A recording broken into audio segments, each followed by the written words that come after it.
Obrigado, agradeço as suas palavras, as palavras também do José Pureza, que retribuo, obviamente. E então, diria alguma coisa sobre isto. Aqui estou num domínio da minha especialidade, portanto, de certa forma, em vantagem relativamente aos outros juristas da Casa que falam do relatório na perspectiva jurídica. Eu aqui diria que, essencialmente, estou de acordo com o que diz o relatório, estou de acordo com a intervenção do José Pureza de agora. Há algumas notas que têm uma perspectiva diferente, que têm uma perspectiva de enquadramento diferente e que seriam, por exemplo, duas ou três, que o José Pureza agora aqui referiu. Primeiro, esta ideia que haveria aqui uma contradição, uma tensão, que se espelhava depois na jurisprudência do Tribunal Constitucional, entre dois constitucionalismos, o constitucionalismo de Estado de Direito e o constitucionalismo de exceção, e que isso se refletia depois na oscilação da jurisprudência do Tribunal Constitucional, nos vários acórdãos, desde 2011 até agora. A meu ver, não será exatamente assim, ou seja, é possível colocar as questões assim, mas é uma colocação, a meu ver, demasiado sofisticada. Aqui é um pouco contraditório com estas mesas. Normalmente as pessoas aqui da Faculdade de Direito fardam de gravata, as pessoas de Coimbra não têm gravata, mas aqui é claramente o discurso muito mais sofisticado do relatório do que daquele que eu vou usar agora, porque do meu ponto de vista não há aqui um conflito entre dois constitucionalismos. O que há é, de um lado, uma Constituição com garantias constitucionais, com direitos fundamentais, com direitos sociais, e do outro lado a pressão sobre essa Constituição e a pressão sobre o Tribunal Constitucional que a pretende aplicar. O conflito é esse. Do outro lado não há um constitucionalismo. Não há um constitucionalismo de exceção. O que há é uma pressão enorme, primeiro sobre a Constituição e depois sobre o Tribunal Constitucional, para que o Tribunal não aplique a Constituição, ou pelo menos não aplique a Constituição em toda a sua extensão. Quando eu digo isto, o que é que quer dizer? Aquilo que se pretenderia era que numa crise como esta, numa situação de emergência como esta, em que os direitos das pessoas são atacados a um nível que nunca tinha sido visto, o Tribunal Constitucional se limitasse a garantir pura e simplesmente os mínimos, isto é, quando o Governo tocasse naqueles extremos violadores da dignidade da pessoa humana, aquelas coisas extraordinárias, aí o Tribunal Constitucional poderia intervir, em tudo o resto deveria deixar à livre atuação dos órgãos políticos. Isto é, se não o fizesse, seria o tal ativismo de que falava o José Pureza há pouco. O problema é que a Constituição e o constitucionalismo e as funções do Tribunal Constitucional não são estas. As funções de um Tribunal Constitucional na Europa, na América, em qualquer parte do mundo, são aplicar a Constituição e garantir a Constituição. E, precisamente, aquilo que nós temos hoje na Europa, e quando eu digo hoje, digo desde a Segunda Guerra Mundial, é a ideia de um constitucionalismo de efetividade. Isto é, se nós temos uma Constituição e se temos garantias na Constituição, aquelas garantias não são retóricas, não são programas, são garantias para serem aplicadas efetivamente. E, por exemplo, o Tribunal Constitucional Alemão faz isto. E faz isto a um nível que, por exemplo, aqui seria impensável ao Tribunal Constitucional Português, como se tem visto recentemente. Ou seja, os alemães aplicam a Constituição que têm e o Tribunal Constitucional aplica-a com efetividade. E é isto que marca, de facto, o chamado novo constitucionalismo depois da Segunda Guerra Mundial, na América e na Europa. Na América foi sempre assim. Na América, os tribunais sempre fizeram fiscalização da constitucionalidade, sempre aplicaram a Constituição. Durante muito tempo, na Europa, esta perspectiva foi rejeitada. Era aquela tal lógica que o José Pureza falou há pouco, do medo do governo dos juízes. Isto é, que seria problemático se, depois de se ter conquistado a democracia, depois de se estar a avançar num Estado social, que aquilo que os parlamentos democráticos faziam pudessem ser questionados por um grupo de juízes que estava ali ao lado. Isso na Europa era mal visto. E era mal visto, sobretudo, porque a imagem que os europeus tinham dessa justiça constitucional era a imagem que existia da atividade do Supremo Tribunal americano na altura. E que era um ativismo, aí sim um ativismo judicial, o tal ativismo dos juízes, que era sistematicamente o Supremo Tribunal americano, a cada lei social aprovada pelo Congresso, por exemplo, no domínio dos horários de trabalho, no domínio dos salários mínimos, os juízes do Supremo Tribunal americano consideravam-nos inconstitucionais porque diziam eles essas leis violavam as garantias constitucionais da propriedade, da liberdade de contratar, etc. Os europeus, receando a importação deste sistema, sempre rejeitaram a intervenção dos juízes nas decisões das Assembleias Democráticas. E isso só foi posto em causa quando? Quando a Europa fez a comprovação de que deixar às maiorias parlamentares a soberania era correr os riscos e que se efetivaram depois, que são aqueles dos anos 30 e os anos 40 na Europa, das maiores atrocidades cometidas através de leis aprovadas por assembleias democráticas sem controle. E, portanto, a partir daí foi, digamos, de uma forma consensual que por toda a Europa, nessa altura reunificante com o que acontecia já na América, foram criados tribunais constitucionais, e foram criados tribunais constitucionais por toda a Europa com uma missão: aplicar a Constituição, aplicar as garantias que estavam na Constituição. E quando o nosso Tribunal Constitucional foi criado, em 76 e depois em 82, a ideia deveria ser também exatamente esta: a aplicação da Constituição, mas a aplicação da Constituição de todas as normas constitucionais, com efetividade dos direitos fundamentais e de todos os direitos fundamentais.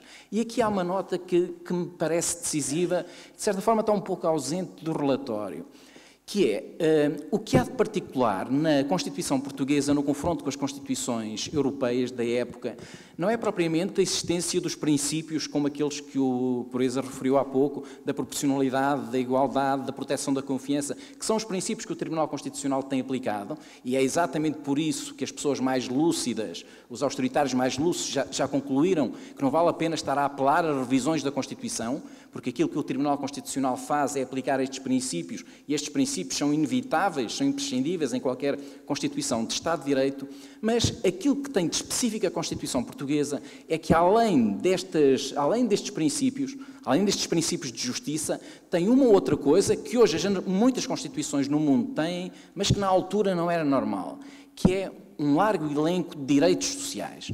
É a elevação dos direitos sociais à Constituição. É considerar que um direito social, como o direito ao ensino, como o direito à saúde, como o direito ao trabalho, é tão importante, é tão fundamental como os direitos de liberdade. E quando isso foi colocado na Constituição, o constitucionalismo português deveria ter sido marcado, e a intervenção do Tribunal Constitucional deveria ter sido marcada desde o início por essa função, a função de garantir a Constituição em toda a sua plenitude. O que aconteceu é que, apesar disso, os anos que se seguiram, de certa forma, foi como que um esvaziamento deste avanço.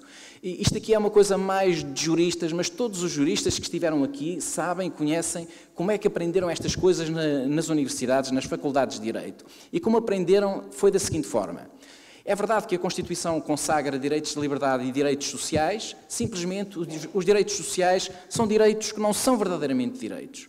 São umas coisas mais normas programáticas, como se dizia, ao contrário das outras, são normas a realizar no tempo, não são verdadeiramente direitos, não têm o mesmo regime, ou seja, uma contradição em toda a linha, em todos os termos, algo absolutamente inadmissível quando nós sabemos que a Constituição existe e certos direitos vão para a Constituição e chamam-se fundamentais, precisamente para quê? Para os retirar da disponibilidade das maiorias políticas. Só vão para a Constituição com esse fim. Portanto, quando uma Assembleia da República, quando um Parlamento toca num direito social, isso significa que está a tocar num direito constitucional. E tocando num direito constitucional, é função do Tribunal Constitucional verificar se esse direito está ou não a ser violado. Pode-se pensar, bom, tudo bem, mas o Tribunal Constitucional, é verdade que ao longo destes anos, neste domínio dos direitos sociais, tem uma atuação muito deficitária. Praticamente os direitos sociais estiveram ausentes da jurisprudência do Tribunal Constitucional ao longo de 30 anos. Eu diria que o acórdão mais relevante neste domínio do Tribunal Constitucional português é o acórdão sobre o rendimento mínimo, o chamado hoje Rendimento Social de Inserção, que é de 2002. Verdadeiramente, o único acórdão arrojado do Tribunal Constitucional Português no domínio dos direitos sociais é em 2002, surge em 2002, que é uma coisa impensável. Como é que uma Constituição que tem direitos sociais desde 1976 tem o primeiro verdadeiro acórdão de defesa dos direitos sociais em 2002? E, mais ainda, a explicação porque é que em 2002 o Tribunal Constitucional foi tão arrojado na garantia deste rendimento social de inserção tem uma explicação também, a meu ver, que é a minha explicação, que é também bastante curiosa, que é o facto de, é preciso ter em conta que o rendimento social de inserção, este direito a um mínimo, não existe na Constituição portuguesa. Existe em algumas Constituições, modernamente, mas não existe na Constituição portuguesa. E, no entanto, é sobre este direito social que há o tal acórdão mais arrojado do Tribunal Constitucional. É surpreendente. Nós temos os outros direitos, direito à segurança social, direito à saúde, direito ao ensino, todos esses direitos sociais, e o Tribunal Constitucional praticamente não tem acórdãos de relevo nesse domínio. E é sobre um direito que não existe na Constituição Portuguesa, é que o Tribunal Constitucional Português tem esse tal acórdão arrojado. Porquê? Porque o Tribunal Constitucional alemão tinha garantido já este direito e defendia a existência deste direito. E o Tribunal Constitucional Português só se sentiu autorizado no domínio dos direitos sociais a ter esta posição porque já tinha a cobertura do Tribunal Constitucional Alemão. Ou seja, o Tribunal Constitucional Alemão tinha feito decorrer este direito do princípio da dignidade da pessoa humana, porque também não o tinha na Constituição, e só a partir daí é que o Tribunal Constitucional se sente autorizado neste domínio em ser tão bem arrojado. Pode perguntar-se, mas que consequências é que isso tem hoje? Que consequências é que isso tem no domínio agora das questões que temos que resolver? Tem muitas consequências, porque o Tribunal Constitucional, a meu ver, é hoje uma vítima involuntária, porque o Tribunal Constitucional é composto por pessoas, é composto por juízes, por juristas, por professores que aprenderam nesta lógica, que fizeram esta lógica das faculdades de Direito. E, portanto, é normal que raciocinem também dessa forma, que se tenham treinado a raciocinar assim. E a agir desta forma. E as tais contradições que o relatório nota na jurisprudência do Tribunal Constitucional, e o relatório diz que algumas vão no sentido do constitucionalismo do Estado de Direito, outras vão no sentido do constitucionalismo de exceção, a meu ver, penso que não é bem isso. Os juízes são os mesmos. Não faz muito sentido dizer eles aderem a um constitucionalismo umas vezes, a outro constitucionalismo na outra. O que há é uma grande debilidade dogmática na teorização destas questões. O Tribunal Constitucional hoje ainda não assumiu verdadeiramente que os direitos sociais das pessoas estão a ser restringidos, estão a ser afetados, que é uma coisa notável. Nós temos cortes nos salários impensáveis, como nunca tivemos, e temos o direito à retribuição na Constituição. O Tribunal Constitucional português considera que o direito à retribuição não tem sido afetado, não tem sido restringido. Nós temos cortes enormes nas pensões. A Constituição tem o direito à pensão. As pensões têm sido reduzidas significativamente. O Tribunal Constitucional português acha que o direito à pensão não tem sido afetado, não tem sido restringido. Parece um paradoxo. E, de certa forma, é. Como é que o Tribunal Constitucional português enquadra isto, teoricamente? Diz uma coisa do género. Diz assim... É verdade que a Constituição garante o direito à retribuição, mas não garante o direito a um quantum de retribuição, a uma certa retribuição. Garante o direito à retribuição, mas não diz que as pessoas têm direito a 2.000 euros, a 1.000 euros, não diz isso. E, portanto, quando o legislador ordinário, nas tais leis do orçamento, mexe nos salários, não está a mexer no direito à retribuição que está na Constituição. Não está a restringir o direito à retribuição que está na Constituição. A mesma coisa para o direito à pensão. A Constituição garante o direito à pensão, mas para o Tribunal Constitucional não garante o direito a uma certa pensão. Os pensionistas não têm direito a uma certa pensão. Têm direito à pensão, mas não a uma certa. De forma que quando o Governo reduz a pensão, não está a restringir o direito à pensão, não está a afetar o direito constitucional à pensão. E é por isso que os direitos sociais continuam, de certa forma, ausentes da jurisprudência do Tribunal Constitucional. O Tribunal Constitucional invoca estes princípios e também estão ausentes do relatório que aqui apresentam. Ainda há pouco o José Pureza falou destes princípios, mas não falou dos direitos sociais. De certa forma, o José Pureza é meu colega da Faculdade de Direito, portanto também aprendeu segundo esta lógica, como todos nós aprendemos. Que consequências é que isto tem? É que, quando se afeta um direito fundamental, quando se afeta um direito social fundamental que está na Constituição com esta importância, o controle que o Tribunal Constitucional tem que fazer não é um controle mínimo, não é um controle ligeiro, tem que ser o controle mais rigoroso. É por isso que um tribunal é ativista ou não, consoante a área em que está a dominar. Numa área de direitos fundamentais, numa área de proteção dos direitos fundamentais, não se é ativista. O Tribunal Constitucional tem uma obrigação, uma exigência de os defender com maior rigor, sejam direitos de liberdade, sejam direitos sociais. Quando o Tribunal Constitucional não se coloca nessa lógica, aí, de certa forma, abre o flanco às críticas que lhe são dirigidas, no sentido que está a aplicar o princípio da igualdade, ou o princípio da proporcionalidade, ou o princípio da proteção da confiança, com um rigor que não seriam exigíveis, porque não seria uma matéria de direitos fundamentais. Seria uma área de política e o Tribunal Constitucional estar-se a meter aí. Mas não está. O Tribunal Constitucional, mesmo quando não o diz, o que está a fazer é garantir os direitos sociais que estão na Constituição. É garantir os direitos fundamentais que estão na Constituição. Isto é da maior importância, também a um outro nível. Pode-se parecer, bom, se é um preciosismo jurídico. Não é. É uma questão que se coloca relativamente à natureza do Estado Social que temos e à natureza do Estado Social que devemos ter. Uma Constituição sem direitos sociais, como são algumas Constituições, não impõe um Estado Social com o alcance que o nosso deve ter. Uma Constituição que não tenha direitos sociais garante apenas os mínimos. Exige apenas um Estado assistencialista que proteja os mais pobres e não precisa ir além disso. A imposição jurídica não vai além disso. Tudo muda quando os direitos sociais estão na Constituição. Quando os direitos sociais estão na Constituição, são direitos todos. Não são apenas direitos dos mais pobres. Não são direitos a um mínimo. São direitos que devem garantir uma integração social, que devem retirar todo um conjunto de áreas do mercado, que o Estado deve garantir através dos serviços públicos e deve garantir a toda a gente, não apenas aos mais pobres, como a toda a gente.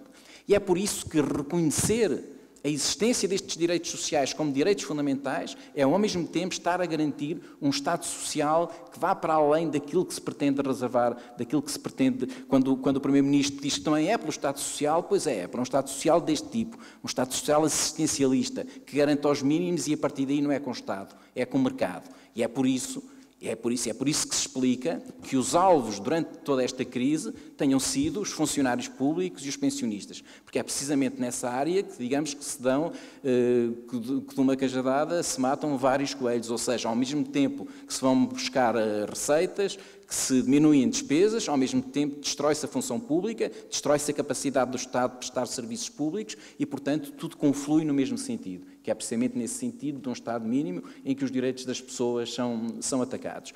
E, portanto, no fundo, estou de acordo com o relatório a estas notas. Uma última, a questão do ativismo, também naquele sentido de haver dois ativismos. Em meu entender, também não há verdadeiramente dois ativismos. Eu entendo que... Quando é que podemos dizer que há um verdadeiro ativismo judicial?